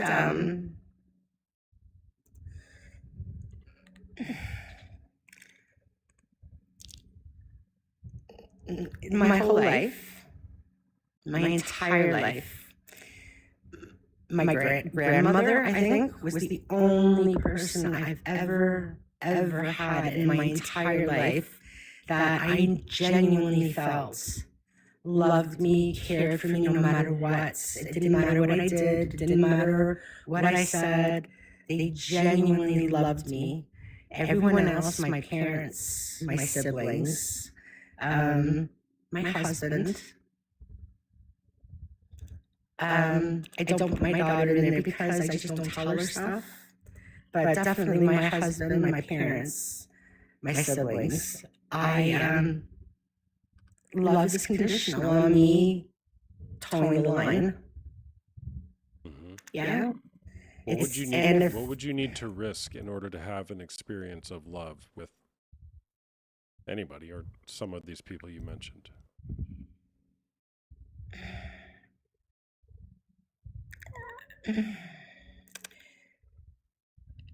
I feel like if I put out exactly how I feel or who I am, it will not be reciprocated. Yeah. Okay. My position with my husband, with my parents, with my siblings has always been, as long as I'm doing what they want, as long as I am towing that line, I'm good. Yeah. And here's the unfortunate truth is that you're right. It might not be reciprocated. Yeah. However, what if it is? At least some of the time, what if it is reciprocated? You'll never know the answer to that question unless you try. Yeah, that's true. What might other people in your life be missing out of in their experience of the world because you're withholding opening up to them? Yeah. Yeah, I know. And you know what? I think that particularly with my husband, because we've had fights, and his, he likes to, he does a lot of the talking. He takes control. He's very much, I think that personally, when I sit and think about it, properly, and I have many a times. I know he's narcissistic. I know that the conversations always turn to him. He's always the one that takes the helm as far as like what we talk about, how we talk about, how we talk about stuff. Sandra, Yeah. Sandra, I want to hear what you're saying, but notice you're talking about him and his behavior again. Yeah. There's a whole world out there for you, separate of his behavior. And I'm not implying in that you need to leave him by any means. There's a whole world and life out there for you to experience outside of just focusing on what your husband is or isn't doing. Yeah.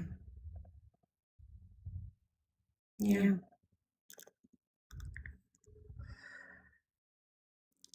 I just feel that part of me believes that at this point it's too late for me now. Yeah. Okay, it's too late for you now. It's too late for you now to do what?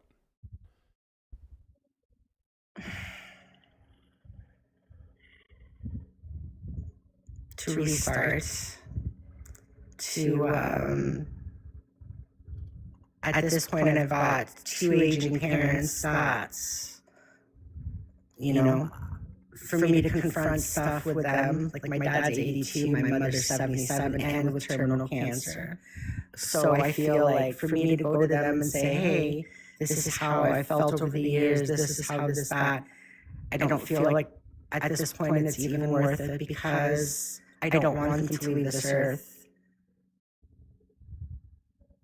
Well, it doesn't matter. It doesn't matter what you want, Sandra. They're going to, and so are you. So am I. Yeah. I'm a little younger than you, it sounds like, from this conversation. And my dad died 8 years ago now at 73, 74. Mm-hmm. I had that conversation or similar version of it about a year before he died. And when I think about when he died, I'm like, that's one of the most memorable moments of my life. The fact that I was able to go to him and have an unmasked conversation, fully vulnerable with him. I'm so grateful for that. And was he receptive? Yes. Okay. But again, the risk in doing that, you might not be accepted or they might not be receptive, but you'll never know unless you try. And what I'm saying here more broadly is, can we as people have the courage to go and have these conversations, live the life that we know is available for us if we step into it? Yeah. Courage. The ability for a brave individual to do something that frightens oneself, but does it anyway, regardless of the adversity, and grows stronger in the process. If you were to courageously take yourself on in a new and different way, Sandra, what would that look like for you?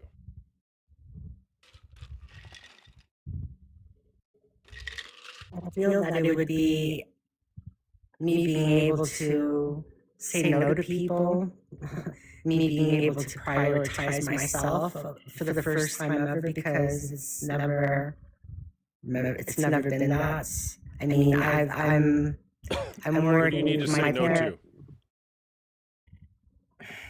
Sometimes my parents, I just spent the last 6 months, because she's terminal. Like she went to they just picked up and left the house that they have on the same street as I'm on, and they went to Toronto.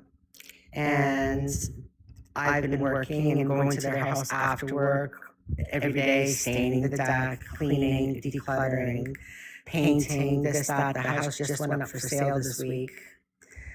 I feel like sometimes courage with my husband, that if I start a conversation and that he interrupts me and makes it about himself, that I could turn around and say, I was talking.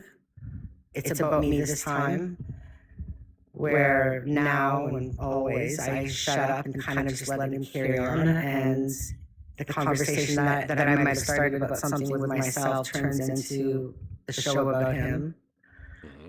And I think that a part of me knows that with my husband, if I really stuck to stuff, that the marriage would end, because I feel personally that if I were to really put my foot down and say, no, I've had enough of this and that, I need you to do this and I need you to do that, this is what I need, I feel like marriage, in my heart of hearts, I feel like marriage would end, just because at times where I've pushed harder to try to get a bit of, we've had fights. His way of dealing with fights with me is to ignore me. He'll go hours, days, or he's actually told me, well, if you're not happy with me, just leave. That's it. We'll just go each other. We'll both go our own ways. So Sandra, there's so much for you to look at. I got to wrap it up. I want to take on one more guest and then I got to go. I got to call at the top of the hour. I don't mean to cut you off, but No, not at all. This conversation that started with is porn cheating. Look at how much stuff in your life there is to look at. Yeah. Right? About boundaries, about you saying no, about you putting yourself first, about you taking courageous steps for your life. And my invitation for you is will you start, and this is for all of us, right? I'm not preaching at you, but make the next best decision that we have to make. In these areas, what is the next best decision you need to make? And can you do that? And then course correct as you go on and just keep on moving forward. What can happen is we get afraid and stuck to, I don't want to do that because what if this might happen? And your parents are going to die. Sorry. It sucks. Yeah. The situation they're in. And if you do or don't have this conversation with them, whatever that is, will you regret that or not? I don't know. I don't know the answer to that question.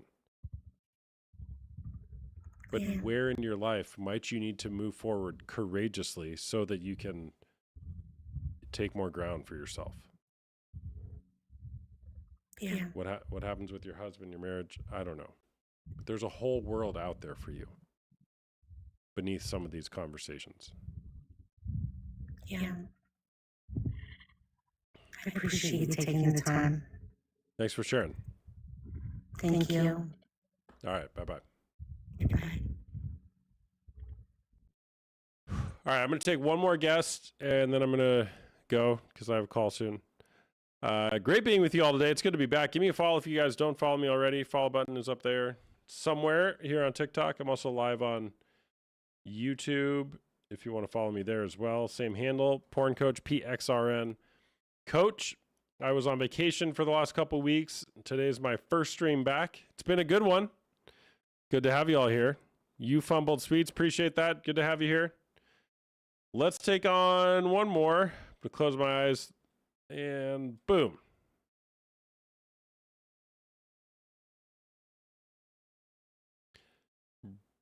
Brianna, Jane.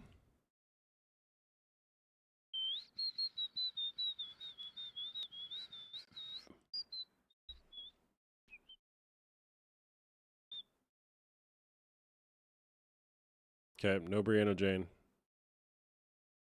Oh no, don't whistle. Well, you don't have to be here. You don't like the whistling. I'll do what I want. All right, one more guest.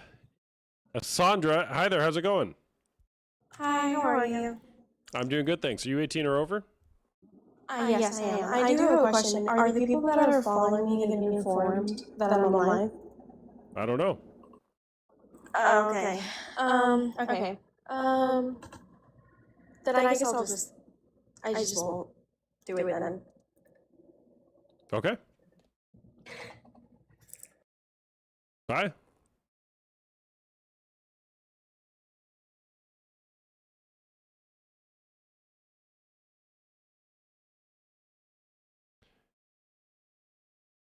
Thanks, Sandra. It's good to see you, Sandra, Pxrn Coach.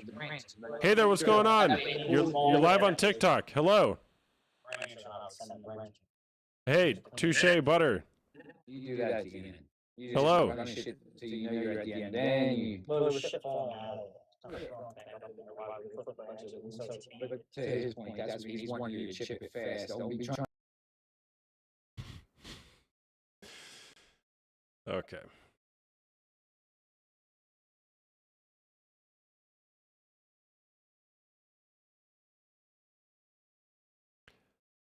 All right.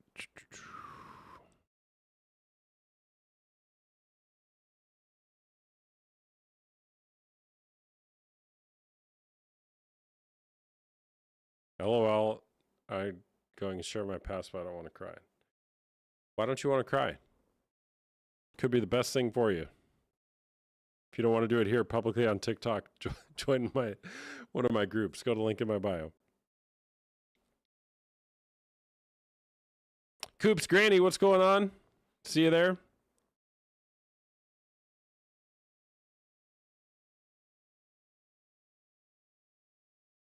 Oh my gosh, why do these people?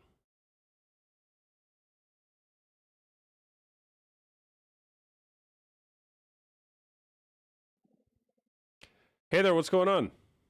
Oh, hi. I think I requested on accident, but I love this conversation. Can I answer the question? Sure. Are you 18 or over? I am. My name's Roxanne. I'm 34. Okay. Well, Roxanne, is porn cheating? I do not think porn is cheating. Okay. Why is that? I don't. Because the relationship I'm in right now, we had a very, very transparent conversation about it right from the start.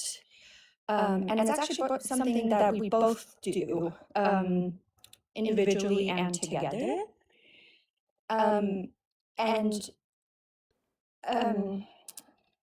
For me, in my relationship, I think it actually helps us. We have a very healthy sex life normally, and we're very he respects all my boundaries, right? So if I do set a boundary, that boundary definitely gets respected. Porn is just not a boundary for me. Got it. Okay. How long have you guys been together? We've been together for a little over a year. Okay. All right. So you guys both watch pornography individually and together, and it's not a boundary for you that he or you not watch pornography. Correct. Got it. Okay. Do you have an expectation that he only have eyes for you? Not really. Why is that? I think I'm just pretty open that way. I don't like feel jealous feelings if I know that he's doing that. So all right. So if he were to imagine himself fantasizing about, visualize himself having sex with another woman, what does anything come up for you? Any feelings? No, not really. We've actually spoken about that, this particular topic as well, what it would look like if one of us did do something like that, you know? And we're very open in this area. So yeah. Got it. Okay. How old did you say you are again? I'm 34. 34. Okay. How old is he? 41. Okay. Do you guys have kids? No, he has 2 children. I don't have any kids. Okay. Got it. All right. So are you guys polyamorous? No, I wouldn't say we're poly. But I definitely think that could happen in our future. Okay. Why do you think it could happen? there is a part of me that would like that to happen as well. Got it. You want to be with another man or woman, or you want to bring other people into your... Yeah. Yeah. I want to bring a woman to our relationship. Got it. Why is that? Because I also like women as much as I like men. And the thought of that excites me. Okay. What about it is exciting for you? I am going to be very vulnerable. I get excited when I can see my partner in that situation. Like that's something I enjoy. So you're being a little vague. I get it, but you get excited when you see your partner. I like having threesomes. Can I just say that?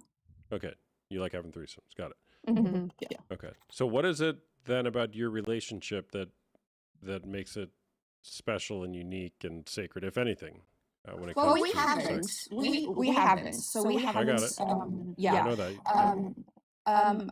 I have had the best sex life with this man that I've ever had. I have, every time we do it, I feel like it gets better. And we are very comfortable. He makes me feel very comfortable in those moments, you know? And he makes, like, I want to do those things. Nothing ever too crazy. We're still kind of vanilla. But it's actually become, like, for me, it's a very important part of my relationship to have healthy sex.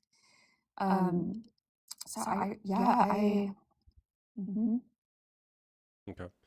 So what?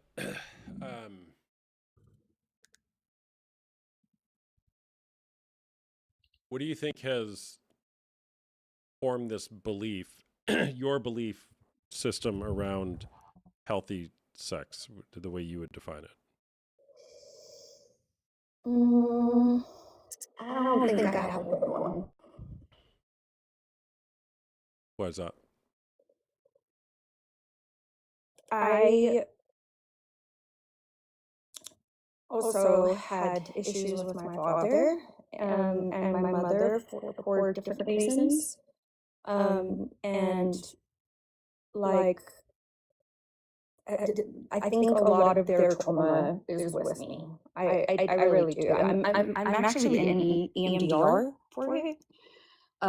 So I think I carried a lot of that into what I thought was supposed to be a healthy sex life. Is that not healthy? Is it not healthy for me to say that? What? Which part? About threesomes. Do you think it's healthy? I mean, I don't think it's I don't think it's unhealthy.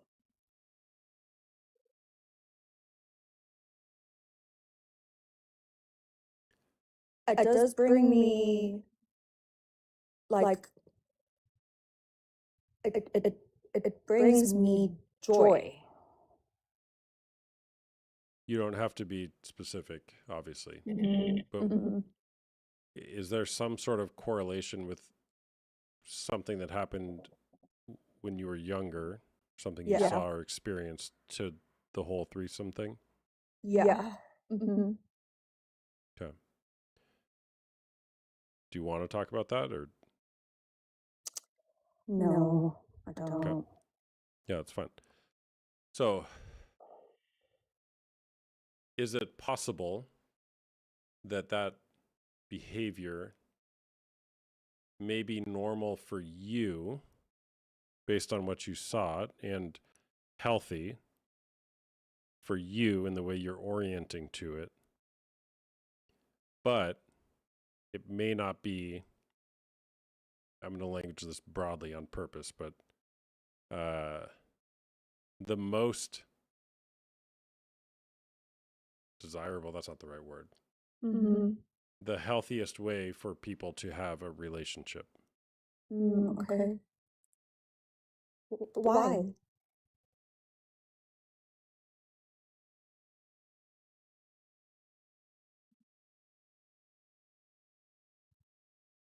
It's a good question.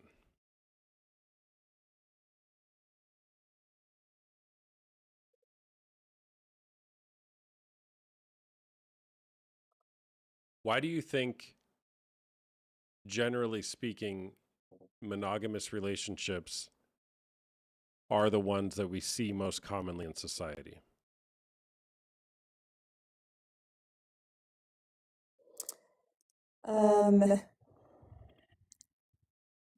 So I think, can I be honest? I think we see monogamous relationships. This is really just my thoughts and my feelings. I just want to say I'm not in any means trying to push my thoughts into someone else. But I think that monogamy is like a made-up thing to get people to get married, honestly. Like that's kind of where my thinking is with it. I am in a monogamous relationship right now. Me and my boyfriend are monogamous. And if we were to be monogamous for the rest of my lives, I would love that as well. You know, I don't know. I guess I need to talk to my therapist a little bit more about this.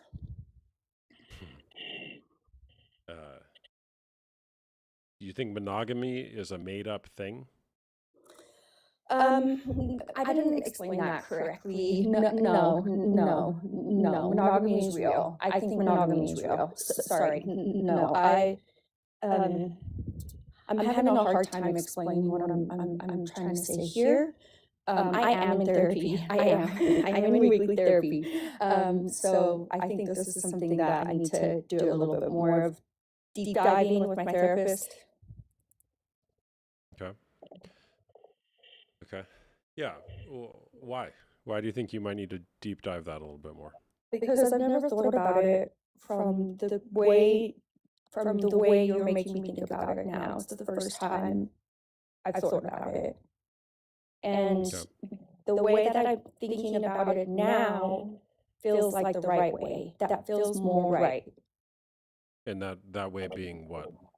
Like, I want to be monogamous for the rest of my life. I never want to involve anyone in our relationship again. I just want to keep it with him. Okay. Mm-hmm. And why do you think why is that becoming clearer to you, do you think? When I was listening to the woman who were going before me, I kind of hearing them share their stories from that perspective changed my perspective. That's cool. And the feelings of the perspective that it got changed feel more right for me. Okay. Yeah, well, there's definitely something for you to explore there, right? And I think part of that, when it comes to monogamy, is looking at what is best for children. Right? There's a ton of literature you can look at on that, right? But what essentially gives kids the best outcome when they're being raised at a very young age? Is it monogamy? I don't know. Well, just there's so many variables. It's unfair to just throw them out like that. But like generally speaking, most of the data you'll look at, it would indicate that a 2-parent household is better than a 1-parent household, right? Like having 2 parents is generally better, right? Yeah. Now, I'm going to be extreme here, but if you had 9 parents, I don't think it gets better the more parents you add. Yeah. Right? Yeah, absolutely. In fact, there's a pretty, a YouTube short or something that went around a while ago. I can't remember the exact person who cited the study, but abuse goes up 100 times when there's a step parent involved in raising children. Wow. Now, I know that that's not talking about monogamy versus polyamory, but it's kind of along the same thread of like, why should we even consider these issues in the first place? Abuse goes up 100 times just when there's a step parent. Again, don't read into that the step parent is the one causing the abuse. That's not what I'm saying. That's not what that study indicates. But the possibility for abuse goes up about 100 times when there's a step parent. So again, there's a lot to explore here in this question of monogamy versus polyamory. And again, I think there's something wise for you to wrestle through. Okay, well, maybe, your desire, there's something in you. You indicated with the childhood experiences about the whole polyamory thing. And, I want to just honor that, as that sounds like a great thing to explore for you. Yeah. Yeah, and I this has been really helpful for me. I'm getting a little emotional now, so thank you. Why are you getting emotional? Because